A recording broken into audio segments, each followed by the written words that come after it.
Kenapa nak kerja penat-penat?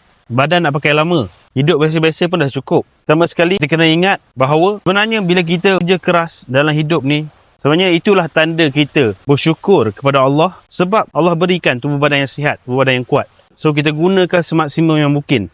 Sekiranya kita ada banyak masa lapang tapi kita tak gunakan sebaiknya, apa kita nak jawab kat sana nanti? Bila mana kita ada banyak masa lapang tapi kita tak gunakan sebaiknya dan tiba masa akibat kita sia-siakan masa yang ada, kita tersepit dalam banyak situasi. Antaranya masalah kewangan. Jadi masalah kewangan ni ia boleh diurus dan kita perlu bekerja ke arah untuk menstabilkan kewangan kita. So, kalau kita dah usaha pada hari ini untuk stabilkan kewangan kita, kukuhkan kewangan kita, sekiranya berlaku apa-apa yang tak diingini pada masa hadapan, kurang-kurangnya kita dah buat persediaan daripada awal. Tetapi jika kita sebelum ni duduk selesa, tak melakukan apa-apa, tiba-tiba kita diuji dengan masalah kewangan dan kita mula salahkan orang lain, salahkan takdir. Sebenarnya itu adalah salah kita. Sebab apa? Kita tak pernah fikir, kita tak pernah keluar pada keselesaan untuk gunakan masa yang ada yang Allah berikan ni optimum 100% sehabis baik. Jadi seseru kepada semua, terutamanya para lelaki kat luar sana. Sebab lelaki ni tak ada orang kesian.